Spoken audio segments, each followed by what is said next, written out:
Hi, good afternoon, everyone. I'll just ask you to please stand and bow your head where we get. Right here. All right. Dear Heavenly Father, we come before you today with grateful hearts, thankful for the opportunity to gather and showcase our talents and hard work. We ask for your presence to be with us throughout this competition. Grant all participants wisdom, focus, and confidence. Help us to perform to the best of our abilities with integrity and sportsmanship. May we respect one another and celebrate each other's efforts, regardless of the outcome. Bless the organizers, the judges, and everyone involved in making this competition possible. Let this competition be a source of growth, learning, and unity for all. Above all, may your peace, joy fill our hearts as we strive to do our best. In your holy name we pray, amen. All right.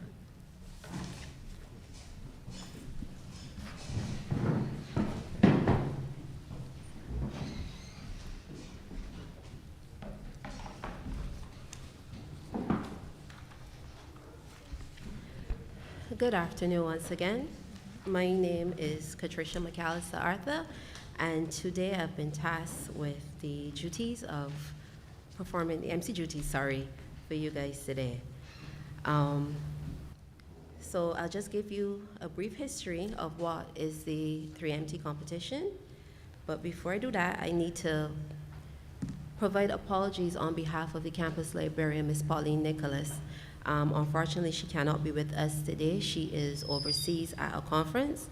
However, she did send a short write-up, which we will hear from her later. I also want to acknowledge with us today Professor Winston Moore, Deputy Principal, the SAR Graduate Studies, Mr. Owen Ellis. Acknowledge our judges, our participants, our audience, colleagues, friends, and those in our online community. I am going to introduce Dr. Janine Knight. She is the chairperson of the 3MT competition, and she will provide her opening and welcoming remarks.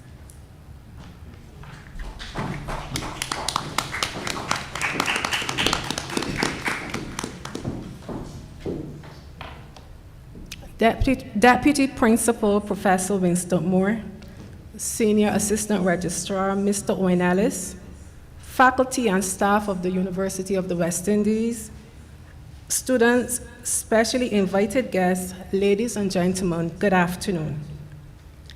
I'm delighted to welcome you to the University of the West Indies Cave Hill campus for our very first face-to-face staging of the 3-minute thesis competition.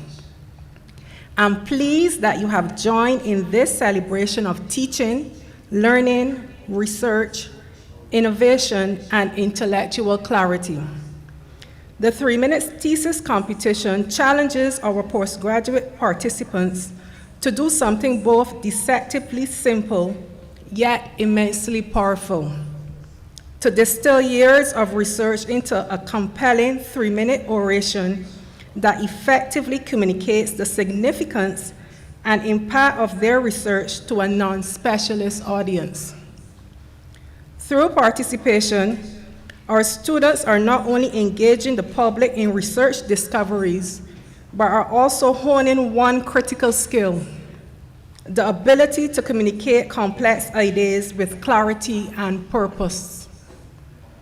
Beyond the element of competition, the 3-minute thesis is a forum for growth. It provides valuable feedback to participants, sharpening their ability to articulate their research goals, defend their ideas, and inspire interest in their academic journey. It also allows us as an academic community to witness the breadth and depth of postgraduate research across disciplines. Today we celebrate achievement. Prizes will be awarded to the first, second, and third place winners, as well as a People's Choice winner. A recognition not only of the quality of their research, but also of their ability to connect, persuade, and inspire. The first and second place winner of today's competition will automatically go on to represent the KFL campus at the UWI-wide virtual 3-minute thesis competition on July 3rd. They will compete against the winners of the local competitions from across our regional university. We salute all of today's competitors for their courage and creativity, and we applaud our supportive community of postgraduate supervisors, colleagues, and faculty members who guide them. Their work represents the heart of our academic mission, producing research that matters, that responds to the needs of our Caribbean societies, and that reaches global standards of excellence. Once again, welcome. Let us enjoy and support this exciting showcase of brilliance, brevity, and bold ideas. I thank you.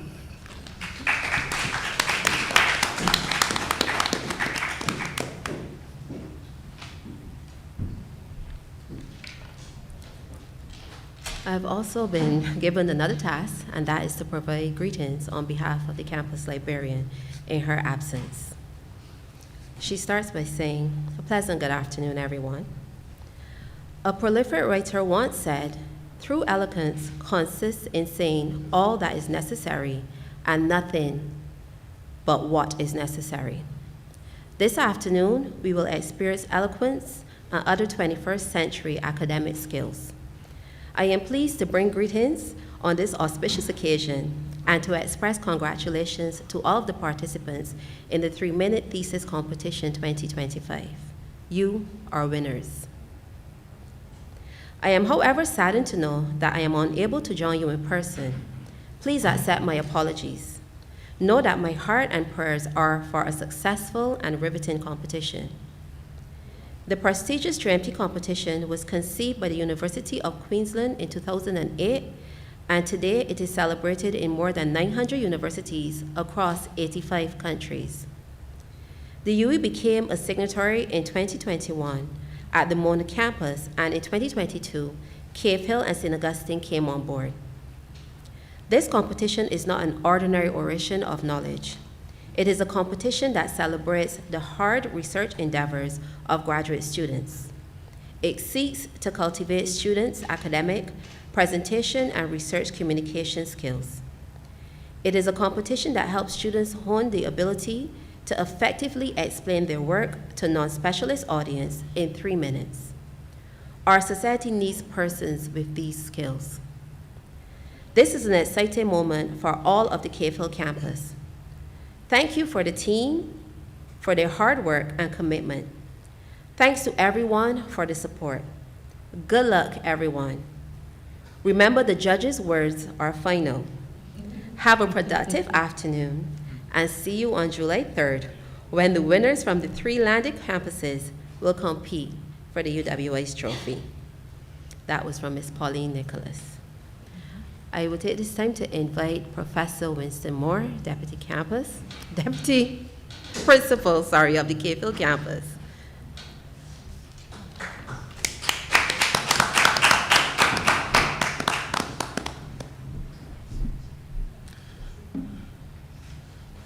Good afternoon, everyone, and allow me to adopt the already established protocol. It's a real pleasure for me to be here this evening to offer some brief remarks. And since in the spirit of a 3-minute thesis, I'm going to keep my remarks to 3 minutes. Please try to time me and make sure that I stick to my word. You know, the PhD degree is the highest degree offered by the University of the West Indies. And as a former director of graduate studies, I was able to read many of these really great theses. But we also have some excellent theses generated by our DBA students, our DM students. We have doctorate in public health. We have many students at the level of at the doctoral level that sometimes we don't really see their theses in the public arena. And the type of research that is being generated by these students is really amazing. A lot of it shows up in journal articles. Some of it shows up maybe in books and other academic publications. And you know, as academics, that's where we get our prestige, when we publish in these journals and in these books. But really, if you want to impact on society, is actually stepping out here in a public arena and being able to convey your message, convey the impact of your research, convey the contribution of your research to the economy, to your discipline, to a wider body of individuals. And that's what we are hoping to do today. I'm really looking forward to these presentations. I know they're really going to be quite excellent, but I think this is a really great innovation. I want to congratulate the organizing committee here at the KFL campus and the overall university organizing committee for what is a really outstanding approach to getting our students to get their research into the public arena. I also want to thank our judges who have generously donated their time, and also all of the other persons associated with this really great event. So students, best of luck. I know everyone is rooting for you, and so good luck. Have a good one.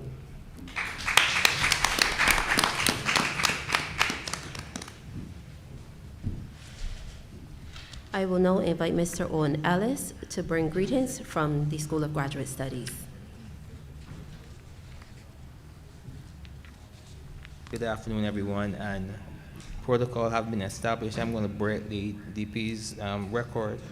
I'm going to go for 1 minute. So, apologies on behalf of our director, Dr. Sherma Roberts, who couldn't make it this afternoon. I'm sure she would have enjoyed being here because, you know, over the years we have seen, as DP said, we've seen and heard and read many theses, and I personally have sat through, not with any sort of displeasure, oral exams where I get to hear what our students are doing, and there have been some very interesting topics that we've heard over the years. No doubt this evening, in the 3 minutes we're given, or they're given, we will hear of some of those exciting topics. Again, I've heard some of you already, of course, but I'm looking forward this evening to hearing what you can do within 3 minutes, because I know it's a difficult thing to talk about your work. We give you 45 minutes in an oral, and that is in itself not sufficient time, I think. And I'm so looking forward to hearing what you can do within a 3-minute scenario. So I'm looking forward to an exciting session this afternoon. Quick, exciting. And I, like the others before me, I wish you all the best and success, and may the best students win. Thank you.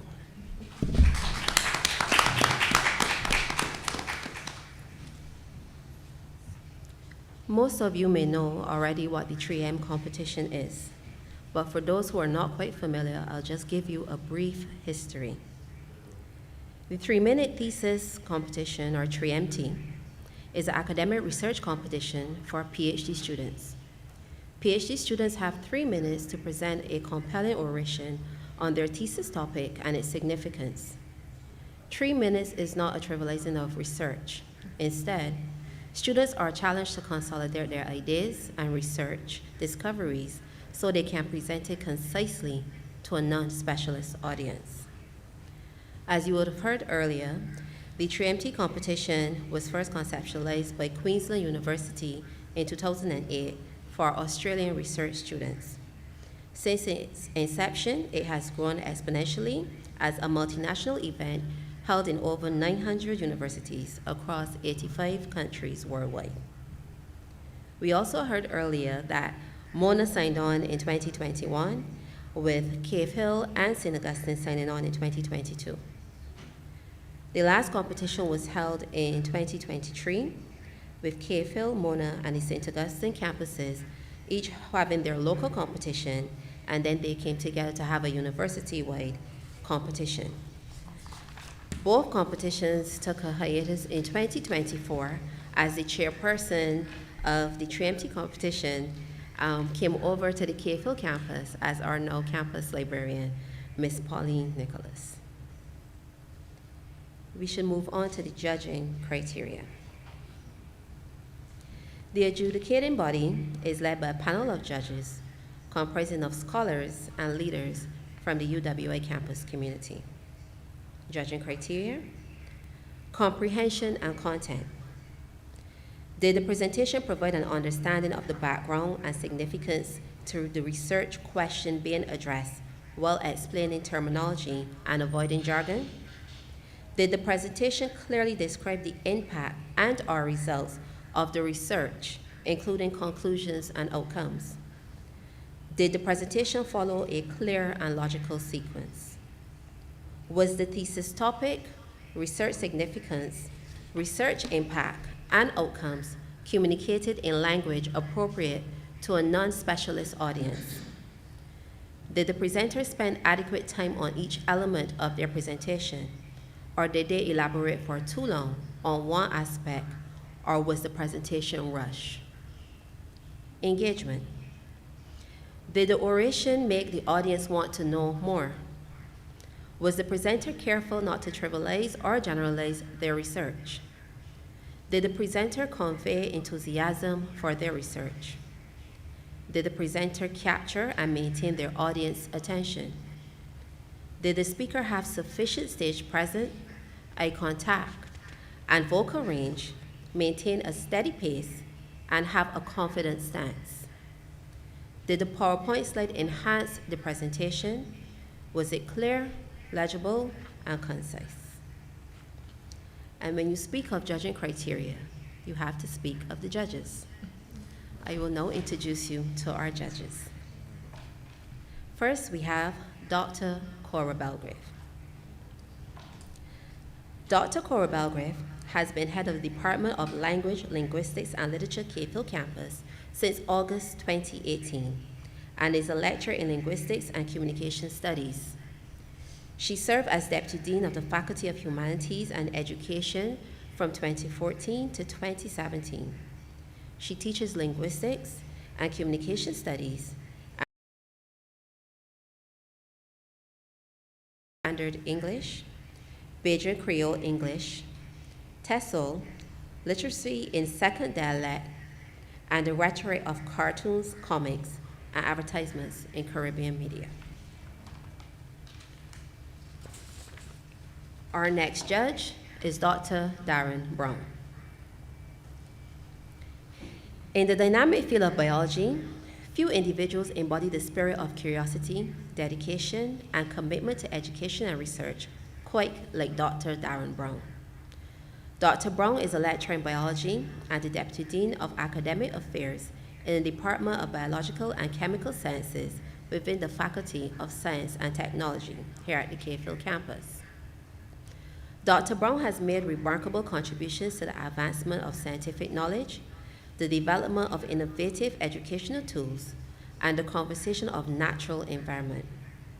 His journey from the village of Keon St. Kitts and Nevis to becoming a respected academic and researcher is a testament to his unwavering passion for biology and his belief in the limitless potential of individuals to learn and grow. His published works include a notable article in the Journal of the American Chemical Society on the peculiar phosphonate modification of velvet worm slime, reflects his continued dedication to advancing scientific knowledge. Dr. Brown's contribution to the field have not gone unnoticed, with multiple book chapters and articles showcasing his work in the realms of marine science, fisheries, and molecular biology. Beyond his research and academic roles, Dr. Brown has made significant contributions to public outreach and mentorship. His work with the Barbados Sea Turtle Project, his involvement in regional scientific initiatives, and his active participation in various workshops and educational programs reflect his commitment to advancing science in the community. Our next judge, Dr. Richard Rogers. Dr. Richard Rogers, a recent EDD graduate in distance education from Athabasca University, is an innovative design researcher with an interest in open educational practices. His dissertation, Adapting the Workplace Open Educational Resource Design with Agile Design Thinking Techniques, explore how his proposed design research framework, learning experience with Agile designs, might be used to select and adapt open learning resources for the workplace. Dr. Rogers is an instruction librarian and a coordinator of the Information Literacy Unit at the Sidney Martin Library. In addition to serving as an instruction librarian in both academic and specialist libraries, he has also served as an applied linguistics practitioner, teaching English to speakers of other languages, and as an online tutor of English for the academic purpose. He is eager to align his expertise with his new role at the SML. Ladies and gentlemen, our judges.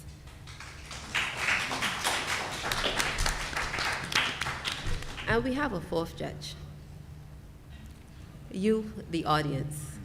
The physical audience, the online audience, which is a very important aspect of this competition, and that is for the People's Choice Award. Following all presentations, you, the audience, will be asked to vote on who gave the most convincing 3MT presentation. You're reminded of the entries via PowerPoint, and with the use of an online voting medium, you will select the number which corresponds to your favorite presenter. Any participants, including the winner or the runner-up of this competition, can receive the People's Choice Awards.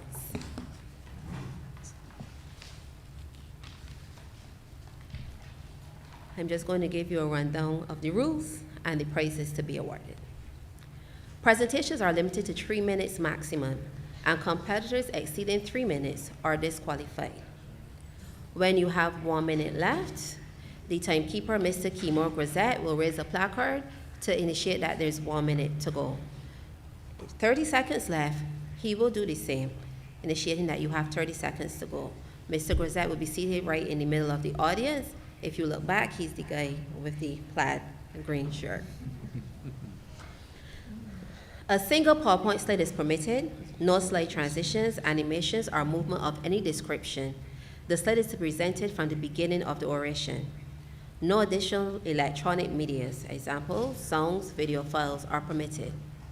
No additional props and laboratory supplies are permitted. Presentations are to be spoken word, no poems, raps, or songs. Presentations are to commence from the stage. Presentations are considered to have commenced when the presenter starts their presentation through movement or speech. The decision of the adjudicating panel is final.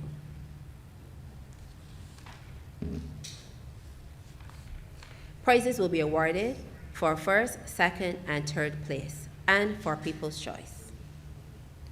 The first place would receive a plant compliments the garden shed, a trophy compliments Ms. Pauline Nicholas, campus librarian, an account valued at $250 compliments the University of the West Indies Cave Hill Credit Union Limited, 1 dinner for 2 compliments of Sandals Barbados Resorts, and 1 rum tour compliments of Stays Rum.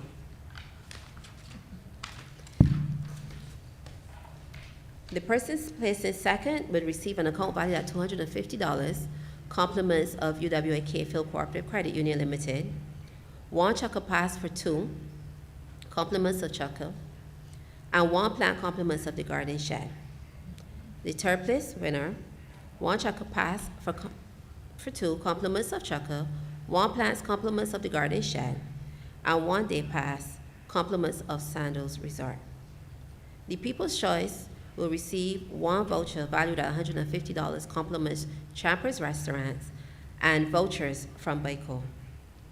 In addition, all participants will receive a gift bag with the kind compliments of the bindery of the Sidney Martin Library and the Office of Marketing and Communication. I'm just going to take this time to acknowledge our sponsors for the competition. BICO Limited, Champers, Chukka, Computer Internet Services, Jono's Pizza, Kai Kulin, Koymans All-Star Calypso Tent, Mr. Yusuf Paragar, Mrs. Marcia Bradshaw, Ms. Pauline Nicholas, Plant World Nurseries, Sandals Barbados Resort, Stays Rum, the Garden Shed, the Bindery de Cindy Martin Library, the Office of Marketing and Communication, and UWI Cave Hill Cooperative Credit Union Limited. Before we commence, the participants randomly selected numbers in place of their order, and the first person up is Mr. Rafika Scott. Miss Rafika Scott. She is a PhD candidate in immunology, and the title of her thesis from the Faculty of Medical Sciences, the title of her thesis is Active Quiescence Lupus, the Gut Microbiome and the Dietary Inflammatory Potential in Barbados. Scott.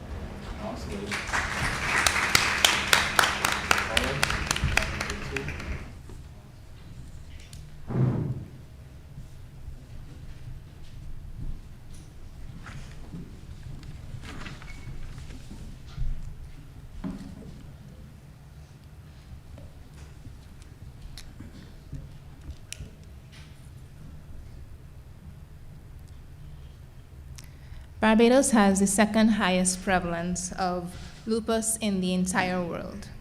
Second highest prevalence. Lupus itself is a serious disease that affects mainly young Black women, and it's the focus of my research. Lupus is an autoimmune disease, meaning that the body's own immune system targets its own self, targets its own cells, causing widespread inflammation in the body and lots of symptoms. For example, the rash that you see in the picture on the first picture on the slide. And so hundreds of persons in Barbados tend to experience these periods of intense symptoms or active disease, and then other times where the disease is quiet or inactive disease. And they use medications to manage their symptoms. However, these medications tend to have unfavorable side effects, and there's currently no cure for this disease.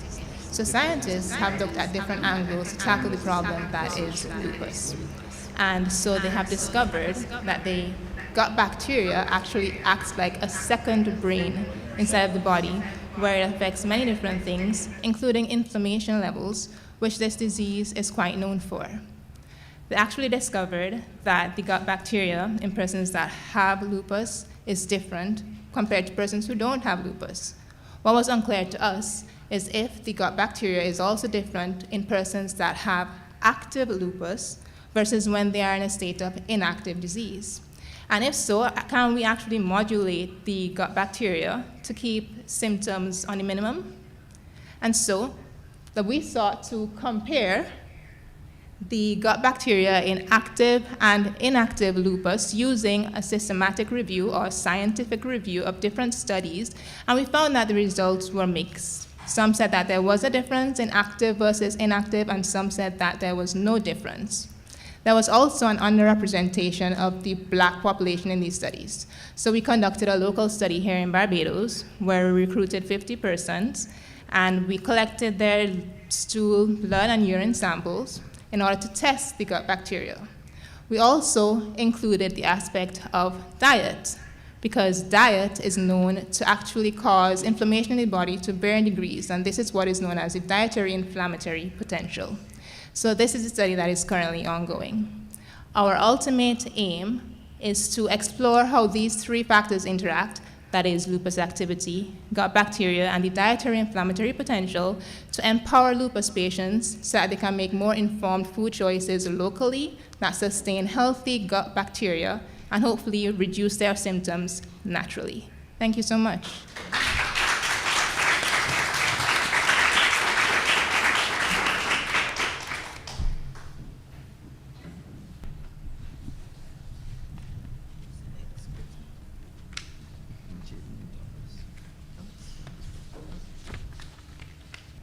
Ladies and gentlemen, we now invite Ms. Jadine Thomas, MPhil, PhD candidate, hailing from the Faculty of Law.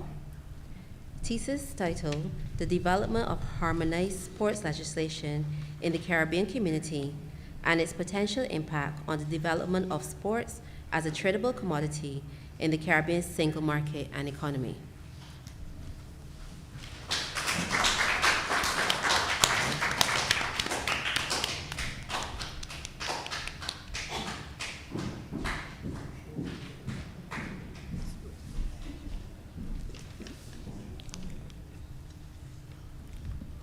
So, as an athlete, lawyer, and educator, I recognize that there was a gap in the region in relation to sport. Sport is a $2.56 trillion industry, but we still treat it as a pastime or entertainment. What can we do to fix this? When you study legislation from the EU and the Asian and the EAA, you recognize that what they have done is they have monetized sport. That is $2.56 trillion. The Caribbean is missing out. Why are we missing out? Because we have no legal framework in place. We need harmonized legislation. It has been proven that harmonized legislation can bring revenue because it regulates and it provides a governance structure for sports. Now, when you examine CARICOM, you realize that there is no such framework in existence, right? The absence of legislative framework for sports is stifling development, growth, and it is impacting the economic potential of sport within the region. Harmonized legislation can change this, and harmonized legislation is just one piece of legislation that all of the Caribbean nations will facilitate. So it's a treaty. The EU has it as a treaty, right? So when you look at what transpires in the EU, harmonized sports legislation can change this by standardizing contracts, labor mobility, and intellectual property rights. CARICOM can unlock sports as a tradable service under the CSME. What does this mean? It means that we get free movement of athletes and professionals under a Caribbean passport. It means that we have uniform commercial regulations for sponsorship, broadcasting, and merchandise. Stronger regional leagues attracting global investment, and we get to protect our athletes. We already have the framework in CARICOM. They have the architectural body through a treaty. Right? My methodology is mixed. Right? I'm using a qualitative legal research as well as a country review model. This just isn't about sport. It's about economic resilience. In CARICOM, if we can organize sports law, then we don't just fix a legal oversight. We create opportunity. By aligning sports law, CARICOM can turn regional rivalry into collective prosperity. Let's not just play the game. Let's own it, trade it, and win it together, economically, regionally, and socially. Thank you.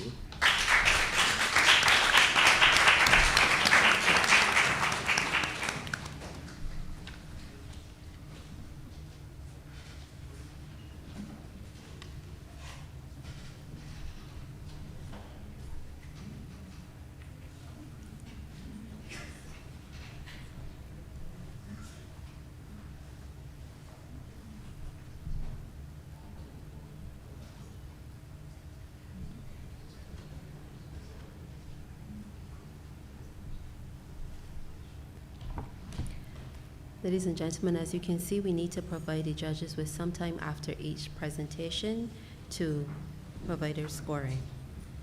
Next, we have Ms. Laura Lovell, PhD candidate, hailing from the Faculty of Medical Sciences, thesis title, The Barbados Diabetic Foot Study.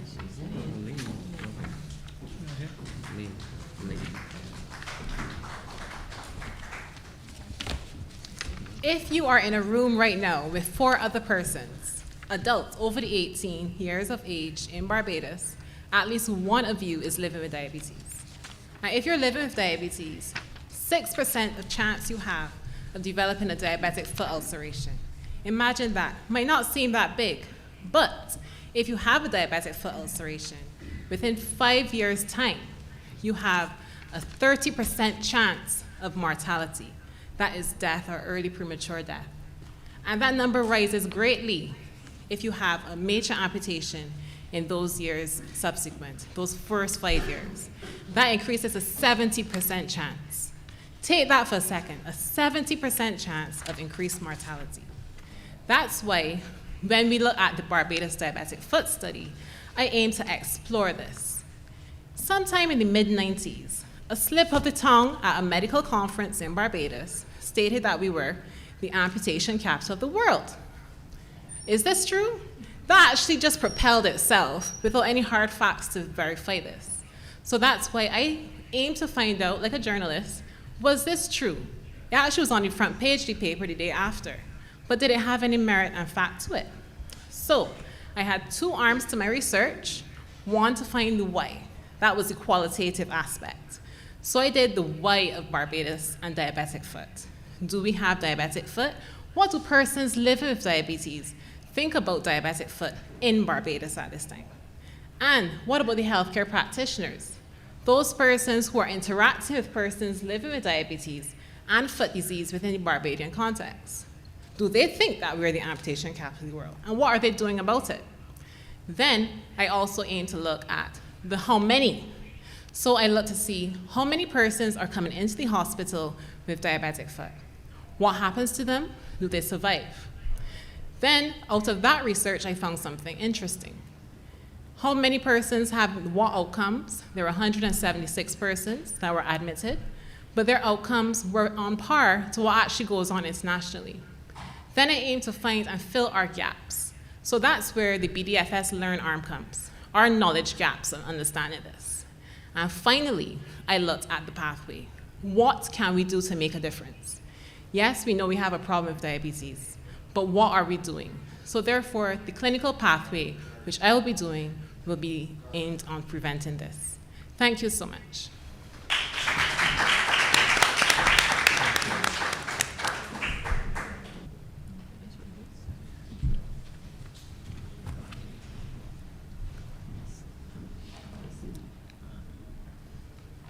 I now invite Mr. Rufus Ferdinand, PhD candidate, hailing from the Faculty of Law. His thesis titled, Combating Transnational Organized Crime in a Volatile Environment.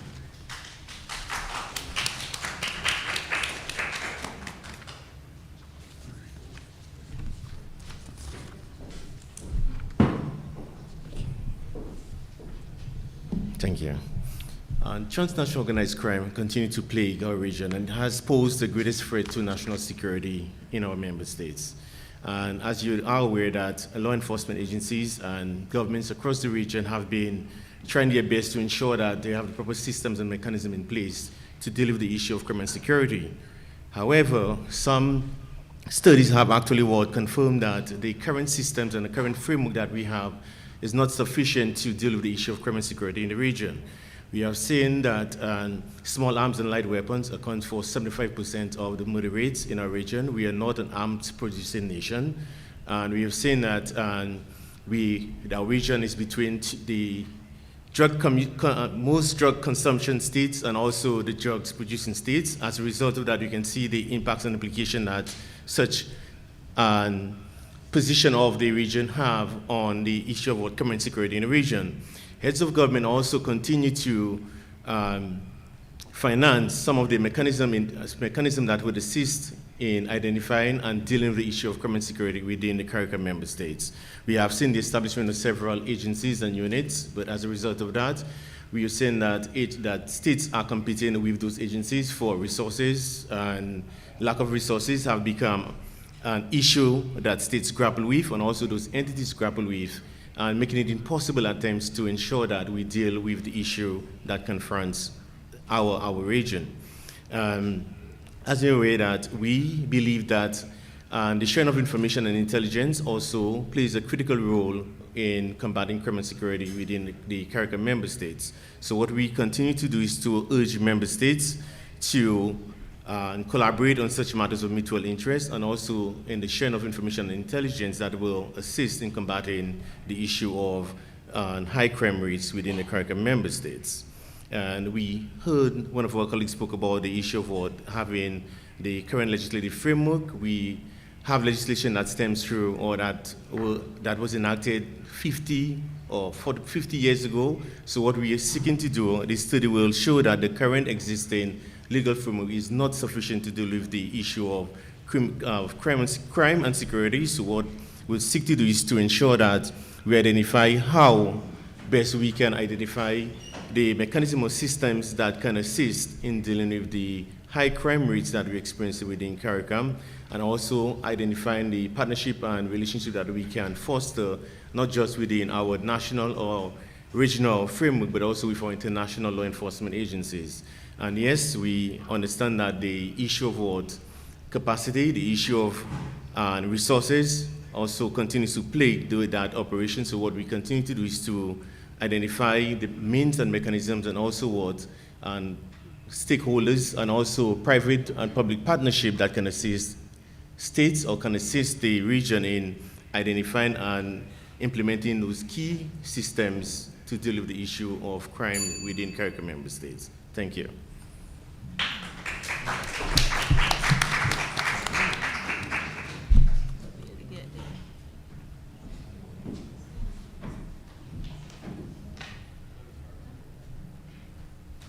We next welcome to stage Ms. Elizabeth Mandeville, PhD candidate from the Faculty of Medical Sciences.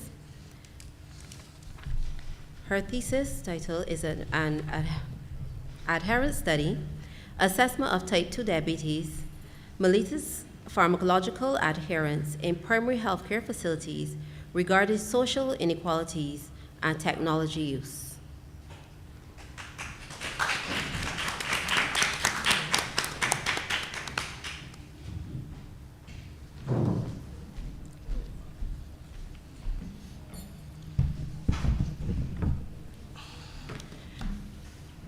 Today, I am excited to share with you the process and outcomes of my research, which led to the creation of an artificial intelligence management program called Manage for Me.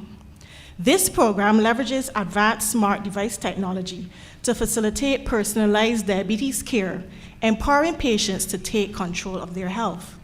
Type 2 diabetes mellitus is a chronic non-communicable disease with a high prevalence in Barbados of 18.7% in 2021, compared to the global average of 10.5%.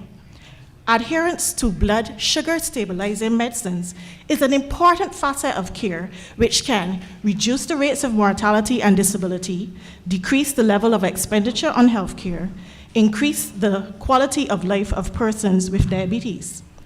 However, there are gaps in knowledge relating to the relationship between socioeconomic determinants of health and type 2 diabetes mellitus adherence.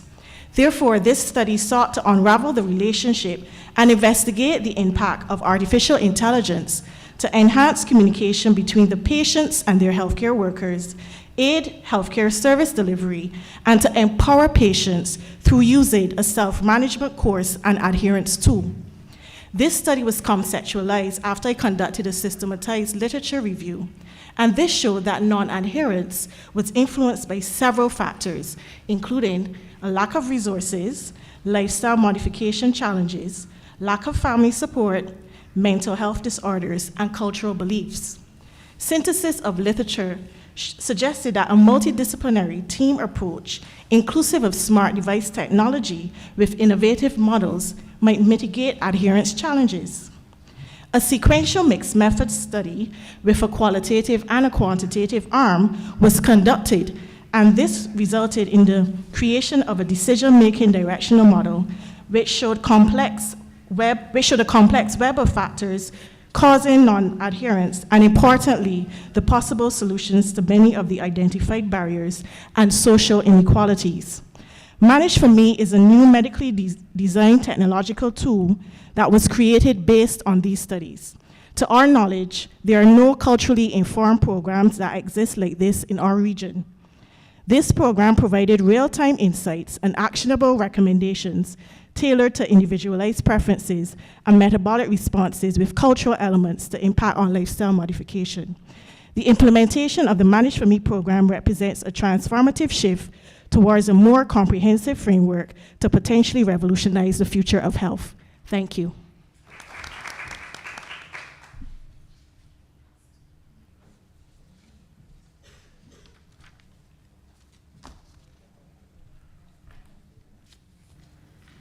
The next participant, Ms. Catherine Brown, PhD candidate from the Faculty of Medical Sciences, with presenting her thesis, Understanding the Relationship Between Diet and Mental Health in the Caribbean.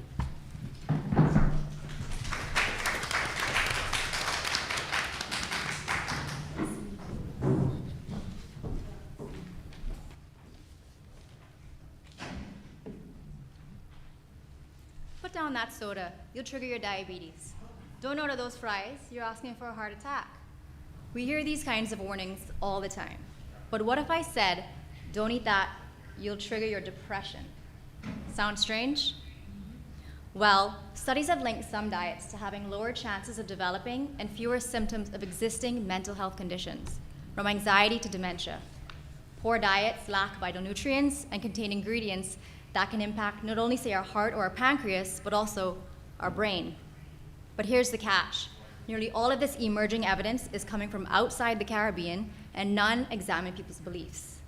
Further, Caribbean diets are shifting from traditional whole foods to more low-nutrient processed foods.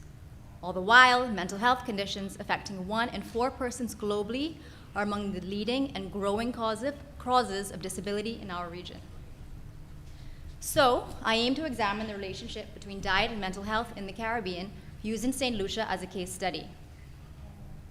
I want to know what Caribbean research says and collect new data to see if a relationship exists and what people think about it. First, I'm searching for studies done in the Caribbean in the last 25 years examining this relationship. Not many so far, but it's a start.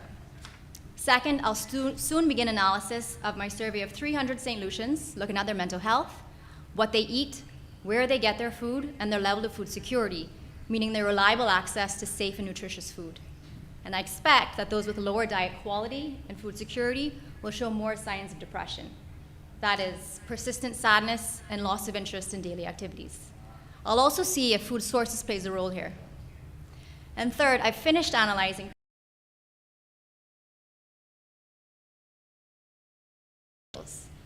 Turns out they do believe a link exists. They also believe that eating local versus imported food and living in farming communities impacts mental health for the good. Think food access, food sharing, food chemicals, and connection to nature. And here's why all this matters. If we can show that there's a link between diet and mental health in the Caribbean and understand how that's perceived, we can stimulate further research in this area and tailor more impactful interventions. Mental health doctors can ask not just how are you feeling, what are you taking, but what are you eating? We can strengthen local food systems, empowering Caribbean people with more affordable, culturally appropriate solutions to improve both physical and mental well-being. Because food isn't just fuel, it's health for our body and our mind, shaped by culture and access, and possibly part of the solution to one of our biggest health challenges. So maybe one day, if you hear someone say, don't eat that, it'll trigger your depression, it won't sound strange at all.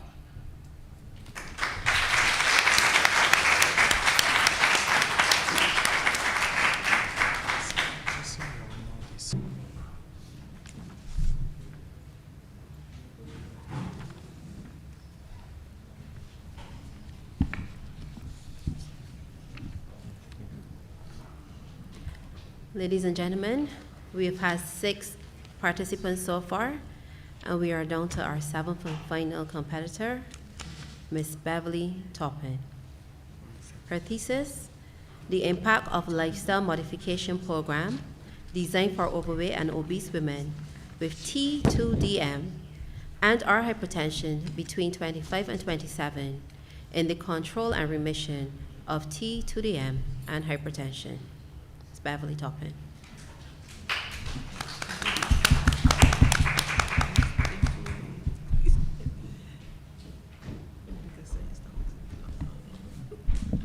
Good afternoon, ladies and gentlemen. The fact sheet for the PAHO noted that non-chemical diseases and gender stated that educating girls and women in the prevention of future non-chemical diseases. Women and girls educated in nutrition, as well as physical activity, and also the avoidance of tobacco and alcohol. It is noted that girls and women are powerful and influential partners in the fight against non-communicable diseases and the adoption of healthy lifestyle. Women's health. Why is this important? Because women are more likely to be obese. Globally, 85% females do not meet the WHO physical activity requirements. Obesity is a risk for NCDs, and 34.7% of Barbadian women are living with obesity as compared to 17.1% of men.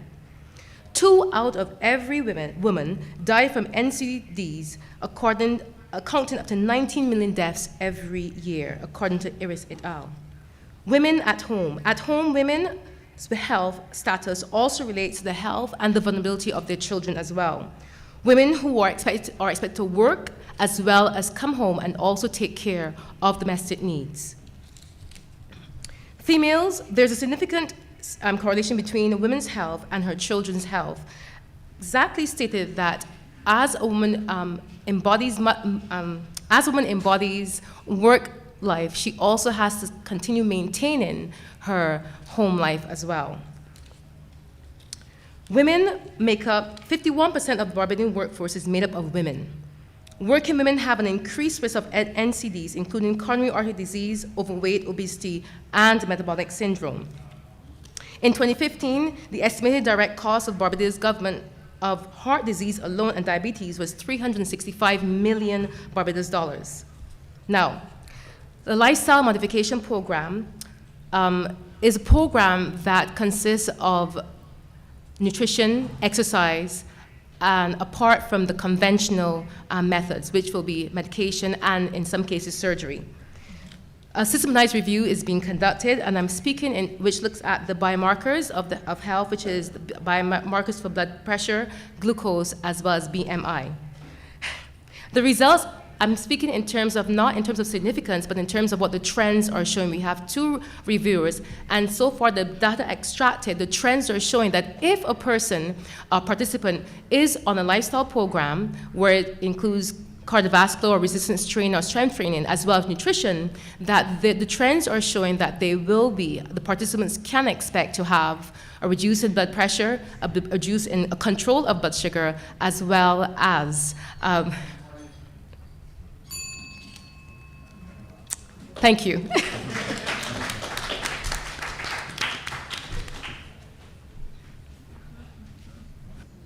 Ladies and gentlemen, that was the last competitor. The judges will now be escorted to their secret quarters, where they will go and deliberate. And while our 3 physical judges are deliberating on their results, we will ask our 4th judge, the audience, physical audience, and our online audience to go ahead and place their votes for the People's Choice Award.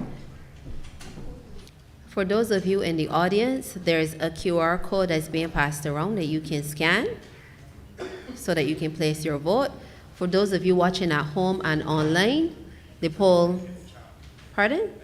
The poll is active in the chat. The link is in chat, yes. So you can go ahead and place your vote for People's Choice. In the interim, we will not keep you here just sitting, wondering and waiting. I'm sure the participants are now breathing a sigh of relief because the hardest part is over. What we will do is attempt to entertain you. Okay, as you're getting your voting on, I am going to invite the entertainers that we have here from Koima's All-Star Calypso tent. Miss Charisma. Charisma is a former 2-time junior monarch who has a passion for music and journalism and has attained a degree with honors in both. She teaches and she also plays the alto sax. Today, Miss Charisma will be performing the song titled, I Forget. Please put your hands together and welcome Charisma to the stage.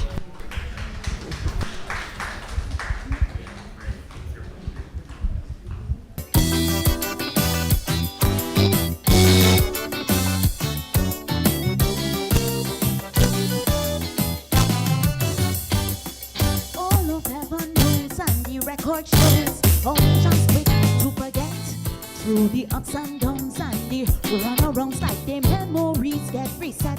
But rather it's Alzheimer's or lack of fiber, like the recollection fuzzy. And I cannot help but think to myself, how they does remind me of me. Cause you forget the promises that they made you inside the manifesto. And you forget running to the IMF was supposed to help it to grow. And you forget removing the road taxi should have made us all celebrate. And you forget the stickers he's still waiting on to put on the license plate. Nobody best don't come for me, because they just does forget plenty. Look, even I will forget easily. So all I wanna that allow me. I forget all about the road, forget about the potholes, forget about the mess with Corey. We soon forget about mighty Gabby. I forget it like everybody. I just forget. Do you forget?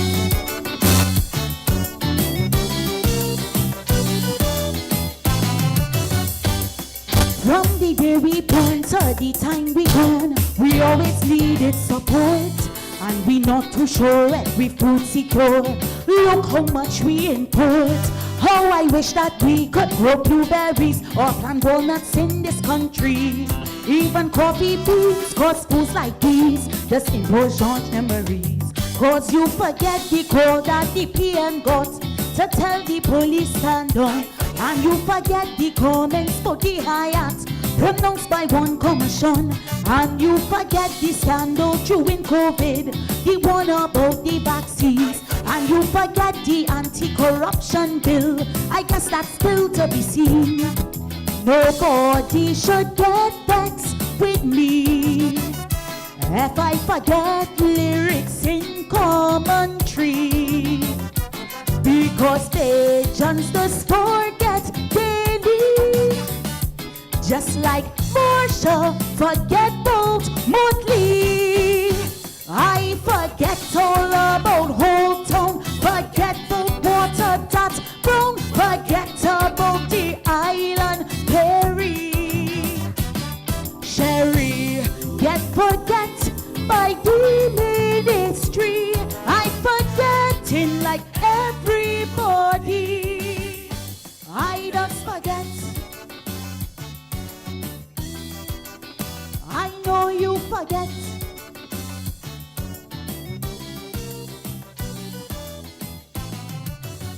Selective memory in this country, and it's spreading all over. So from Chapman Lane straight past Del Plain, we need King Cobaloba. From a lost decade to a grand charade, now a leader out of the blue. And I cannot help but laugh to myself how people acting brand new. Cause you forget the state that they had we in, and printing off the money. And you forget the tax on the solid waste and NSO levy. And you forget the public sector layoffs and spiking unemployment. And you forget nobody outside the shores will lend to we government. Forgetting big in this country, we forget about the true DLP. And I hear something about Mr. Lashley, like he forget which one is his party. I forget about the downgrades, forget about the sewage, forget about Sinclair and Georgie. Ralph Dunn, forget about Christchurch already. I forgetting like everybody. I just forget. I know you forget. Thank you.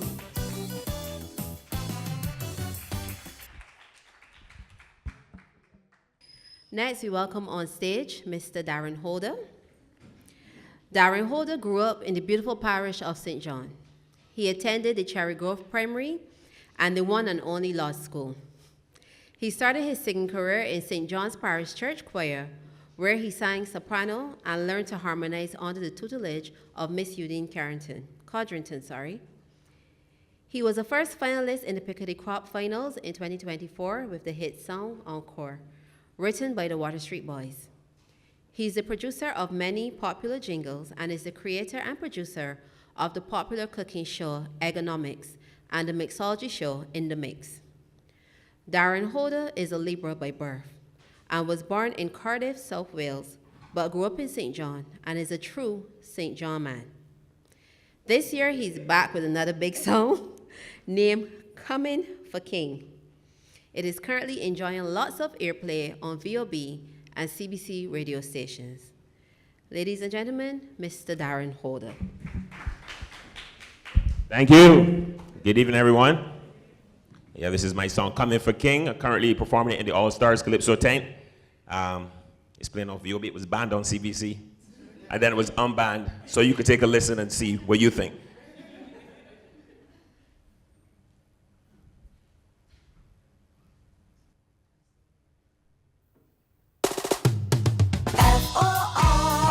K-I-N-G, come for King and win the monarchy. Sing them in Bajan.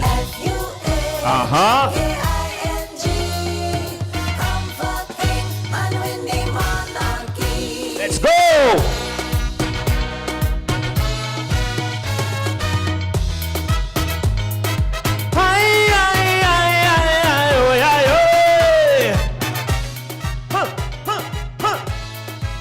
Listen carefully now. Every year I come serious, bringing commentary that A+. It put me in the final, but I ain't cracked the top 10. Put it in reverse, then encore. Had the people balling for more, but I changing up, I ain't doing the same thing again. What kind of social commentary does keep ISO lovers happy? You seem to like double entendre with some class. Like when Junking tell you fuck you, AC sing fuck wrong and get through. And Popsicle say he ain't selling his ass. Don't ask me nothing about the controversy with that African bank, or the fact that they get free land right before our eyes. Don't tell me that PM Modley just talk to one sweetly, and your Paris speaks and nothing materialize. I refuse to sing about the fact that gun crime is out of control under the current Attorney General. Or that Ronnie and Steve get relieved so unceremoniously and get locked out of the church service at George Street. So how come in? I come in for King. I come to win everything. I sing in for King.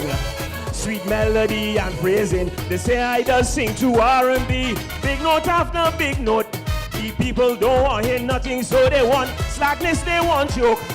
It seems to me if you want to be number one as a Calypsonian, the only way to win, make sure that you come for King. Aye, aye, aye, aye, aye, aye.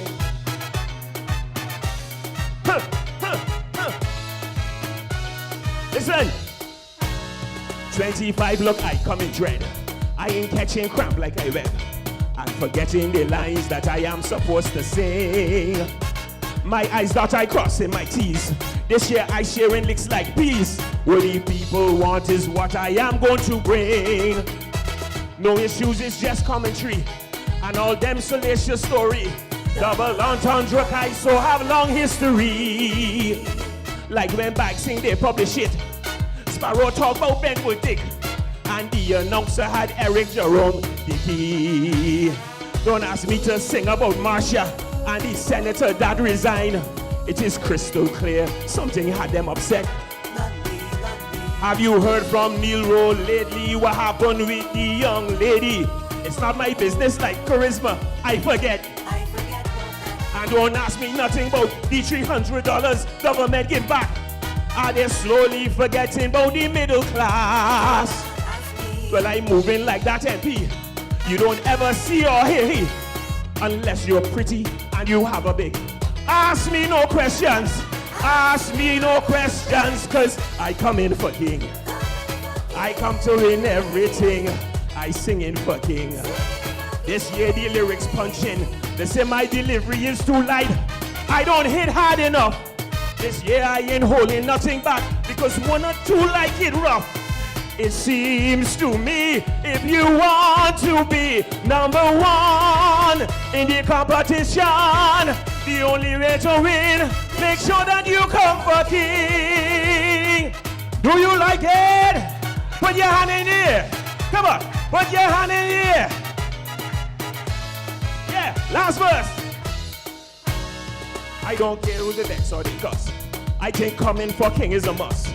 But relaxing is what my doctor does recommend. But the place causing too much stress. From down Passage Road to Black Best. It is so damn wild, I can't get it comprehend. Look, another mother crying. Mass men in daylight shooting. You can't even left your house and put in little gas.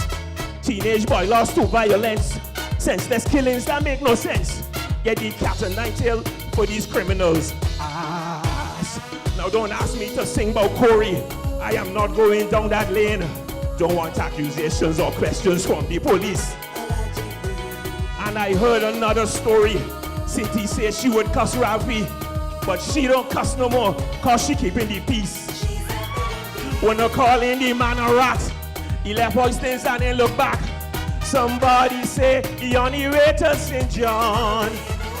But the people tell me if he believe he could win that city's alley, he have a better chance coming for King Wrong Motley. Not wrong, Miss Motley, cause I come in for king. I come to win everything. I sing in for king. Not a fella ice bearing. They say my child mother hate me. She left me cause I in debt. Talk my name, try to make me shame. Walk out and tell people I break. Yeah, brag. So that is why I have to be number one in this competition. I am planning to win everything. That's why I come in for king. Thank you, everybody. Come in for king.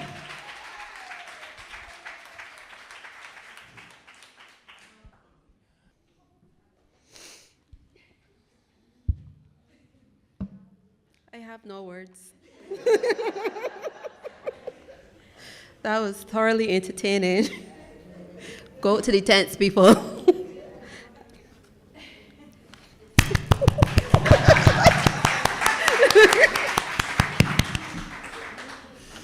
That was a master class. We hope you get king. The next performer we have is also hailing from the Koiman House of Soca. All Stars. Apologies. All Stars then. Miss Romancia Murray. Romancia Murray's music career has been nothing short of remarkable.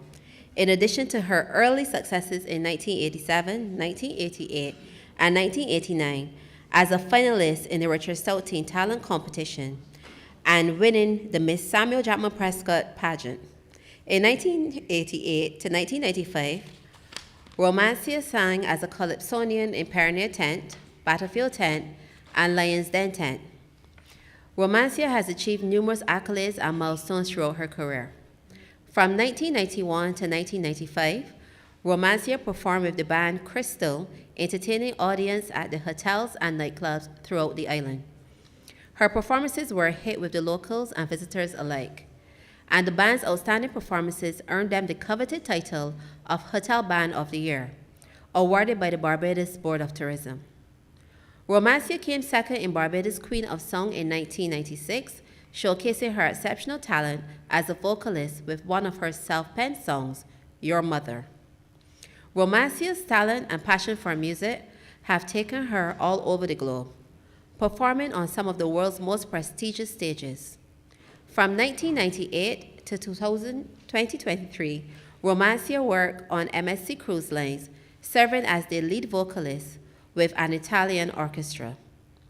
This experience opened up a whole new world of languages and music styles, allowing Romancia to explore and perfect her craft, now performing in 5 languages while speaking Italian fluently, all self-taught. In 2016 to 2018, Romancia worked with Royal Caribbean Cruise Lines as a lead vocalist with Mr. Alwyn Moore in Elements Duo. This collaboration brought a unique musical experience to audiences worldwide and cemented Romancia's status as a world-class performer. Additionally, Romancia has worked as an accompanying vocalist with All Stars Calypso tent from 2012 to 2025, every crop over season, and with the Calypso Review tent in Trinidad from 2016 to 2023, showcasing her versatility as a vocalist across various musical genres. In 2023 and 2024, Romancia produced her show called A Taste of Romancia, introducing her life at sea and international artists from Italy and Spain, who she worked with during her 25 years on the cruise ships, to Barbadians for a musical cultural experience. There, Romancia and her friends performed in many languages and genres of music, delivering an unforgettable evening and leaving the wow effect for all. In 2023 and 2024, Romancia was hired to work as the vocal and performance coach for the Richard Stout Teen Talent Contest. Romancia also prepared young persons going to work on those interested in working on the cruise lines in any department for life at sea and training for working on board. These persons are happy to report that they often receive Employee of the Month certificates from their department head for a job well done. One young man continues to follow up on her proteges and assist in any of their concerns. We welcome Ms. Romancia Murray to stage, performing her song titled Tears for Africa.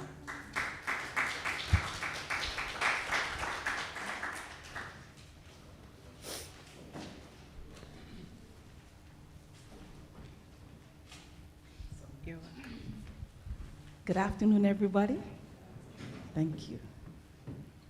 This is my number for, well, my contribution to Crop Over this year, Tears for Africa.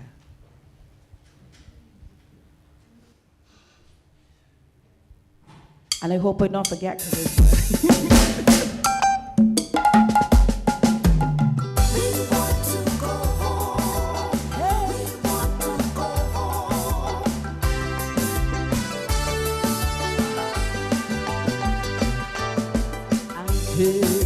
stream down my face when I think about this place,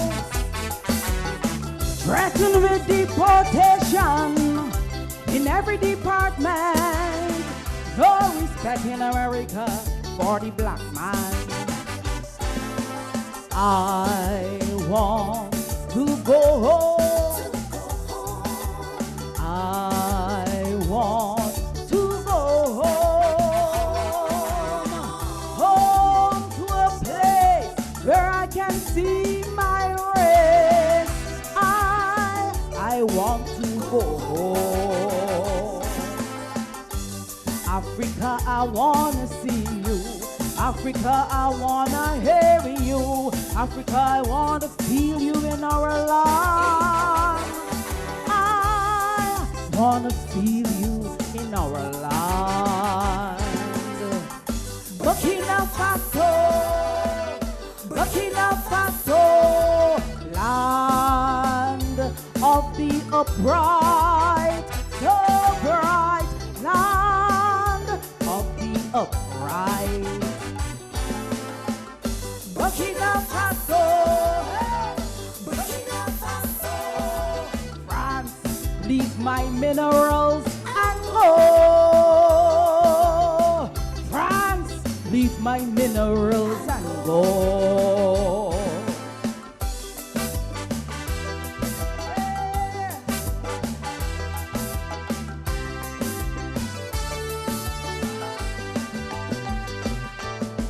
they brought us to Americas in chains, invaded all the African plains. Europeans forced us to speak their language, made us strangers abroad and in our land. What am I to do with a place like this? Taking away your happiness. We want the warmth of life like all mankind. I want peace and happiness.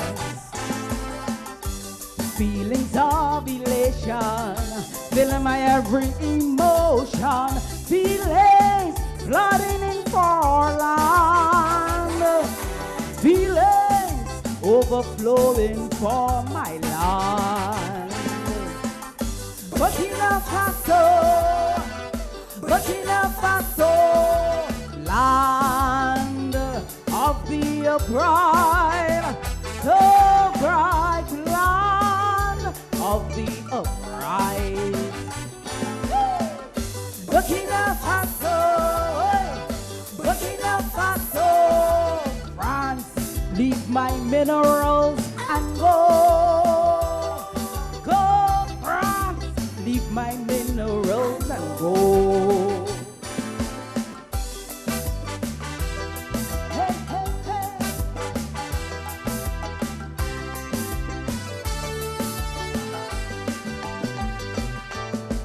In all African countries, in all African diaspora, we want the warmth of life like all mankind. I want peace and happiness. We want to go home.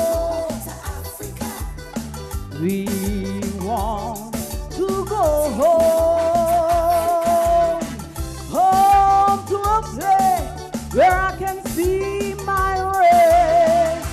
We want to go home. Africa, I wanna see you.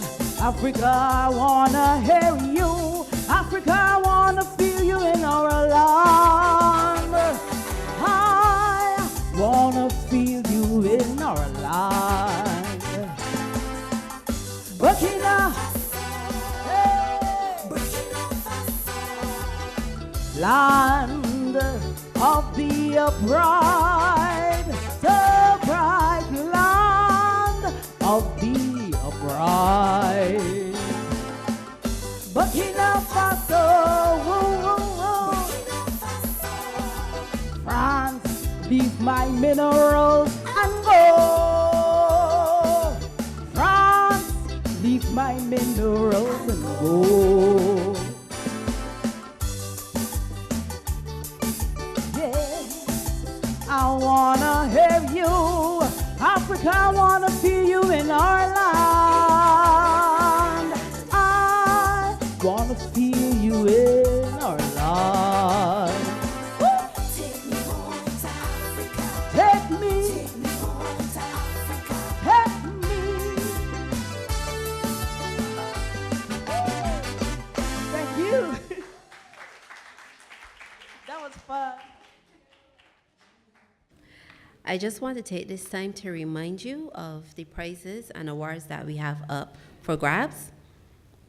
First place, one plant compliments the garden shed.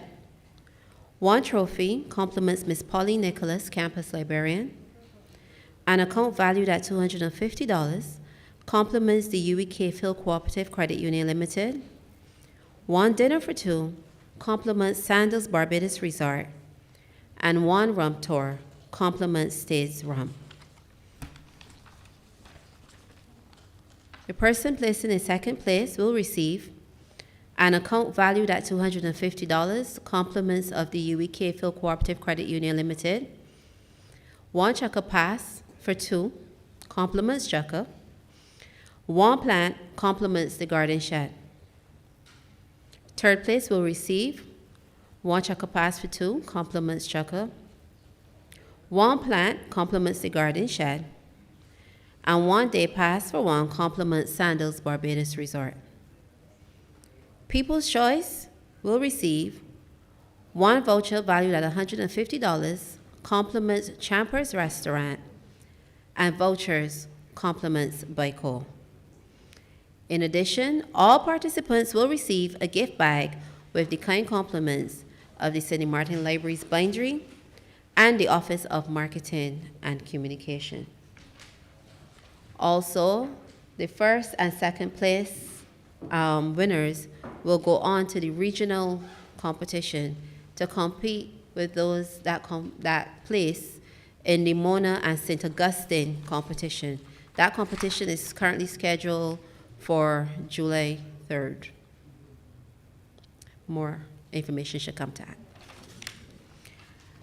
I'm also going to take this time to remind you of our sponsors: Baiko Limited, Champers Restaurant, Chukka, Computer Internet Services, Jono's Pizza, Kai Kulin, Koima's All-Star Calypso Tent, Mr. Yusuf Paragar, Mrs. Marcia Bradshaw, Miss Pauline Nicholas, Plant World Nurseries, Sandals Barbados Resort, States Rum, The Garden Shed, the binder of the St. Martin Library, the Office of Marketing and Communication, and the UWI Phil Cooperative Credit Union Limited. Ladies and gentlemen, the judges are back. Before we give you the results, we are going to invite our Chief Judge, Dr. Cora Belgrave, Head Department of Language and Linguistics, to provide her comments.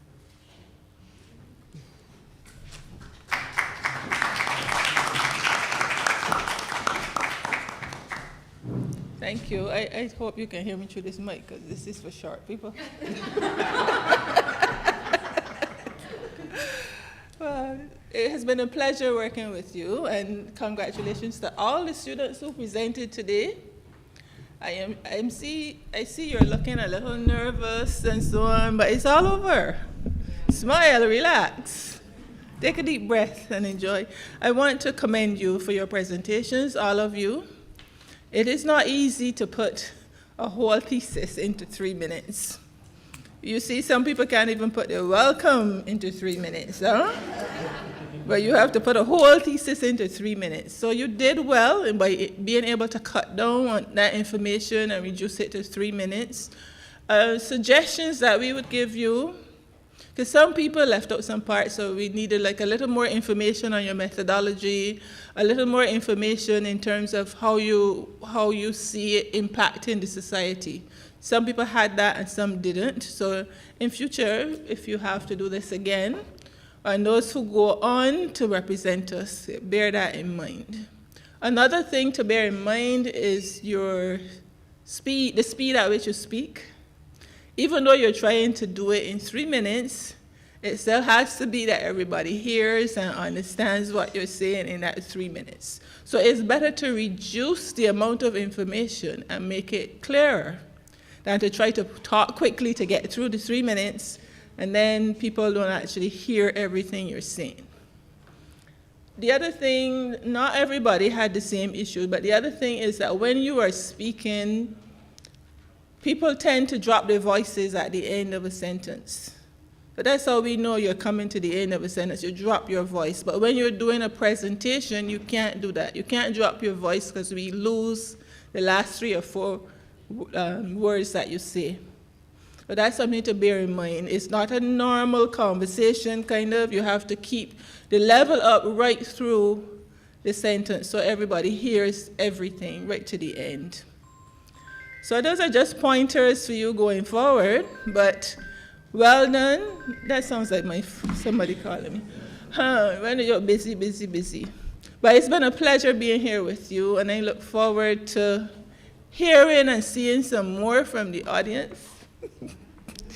Because it's hard when you come to these competitions, you have to work all the time. You can't sit down and just enjoy the people making their presentations. So I'm looking forward to that. But all the best to you who go on. We hope that this year Cave Hill can bring it home. Thank you.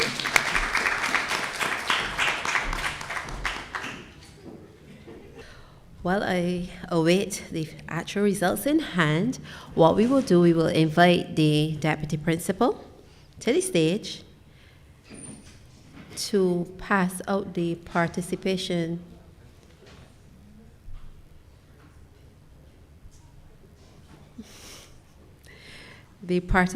gifts. We will invite the competitors to come one by one to receive your participation gifts.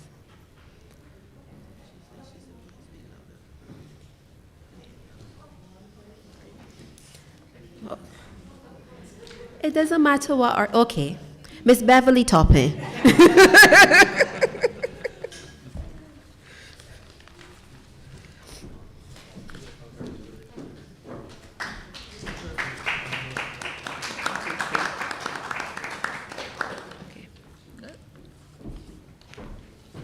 Miss Catherine Brown.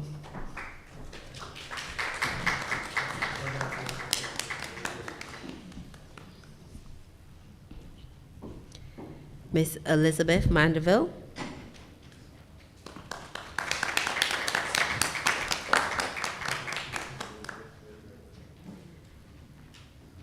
Mr. Rufus Ferdinand.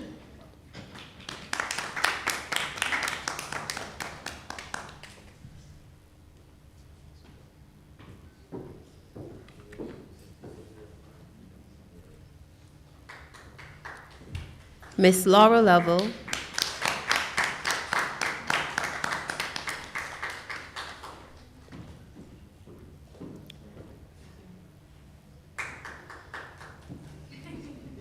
Miss Jadine Thomas.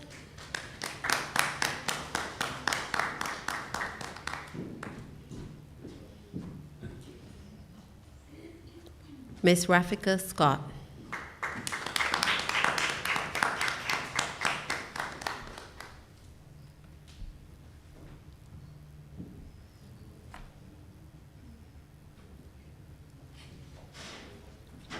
I now invite Dr. Janine Knight, Chair of the 3MT Committee, to assist Professor Winston Moore in handing out the first, second, third place prizes and also the People's Choice Award.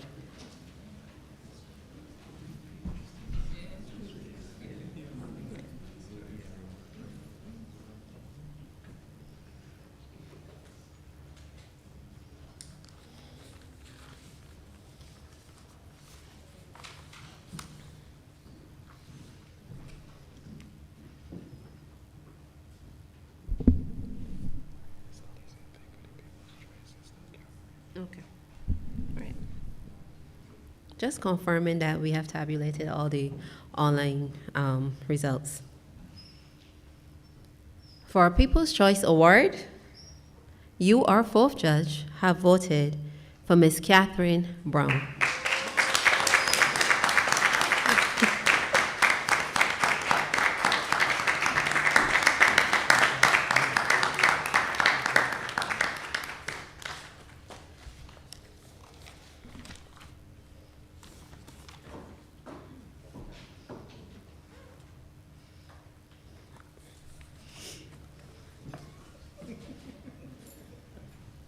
Now the top three. From the Faculty of Medical Sciences, with the thesis title, The Barbados Diabetic Foot Study. In third position, Ms. Laura Lovell.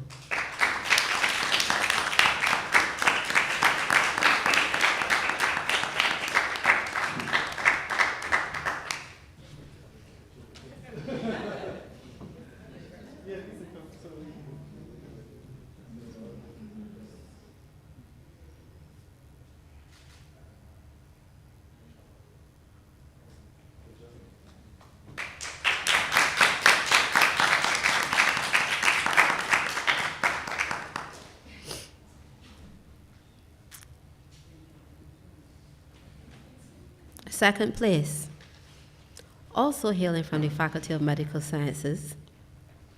Thesis title, Understanding the Relationship Between Diet and Mental Health in the Caribbean, Ms. Catherine Brown.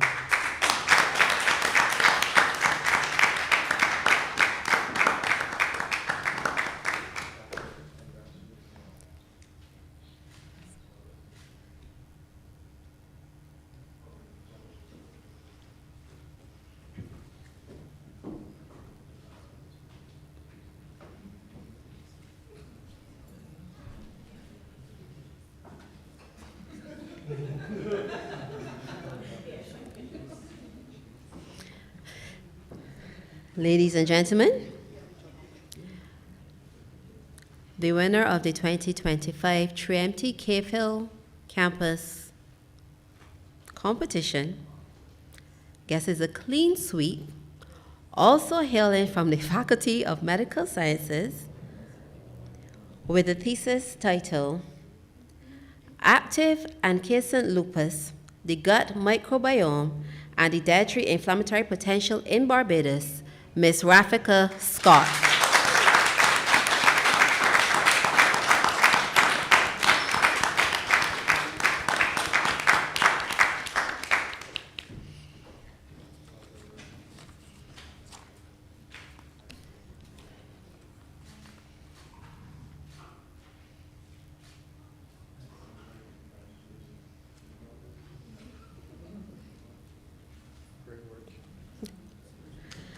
I am now going to invite Mr. Addison Bradshaw, our user engagement librarian within the Sidney Martin Library, to give the vote of thanks.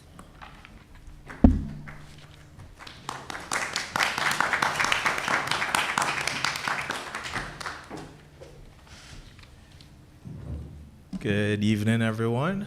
And congratulations once again to our participants and our winners.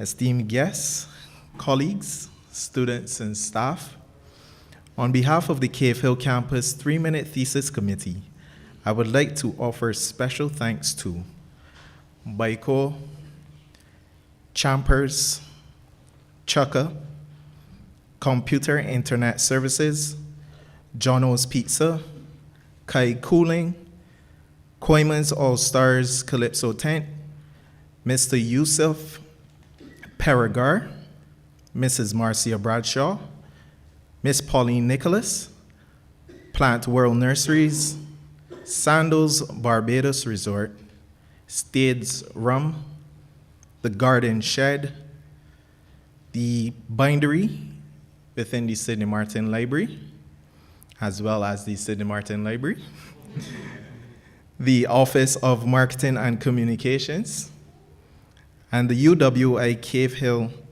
Cooperative Credit Union Limited for their sponsorship and assistance in making the competition worthwhile for our participants.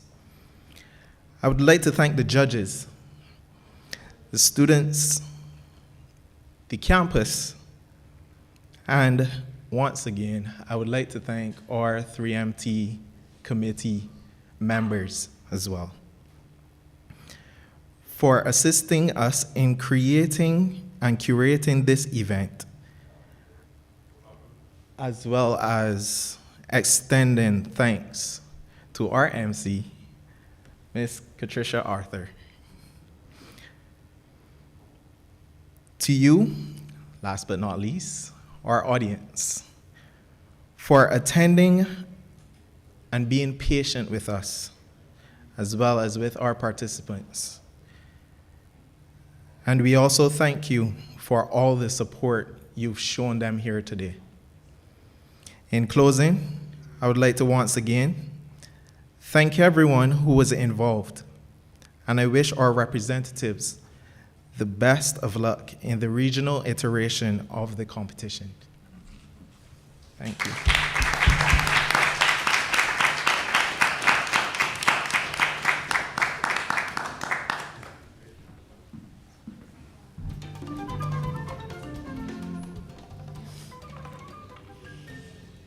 Reminds me of the Apollo. It's time to go. Ladies and gentlemen, that brings us to the end of our 2025 3MT K-Phil Campus competition. Thank you.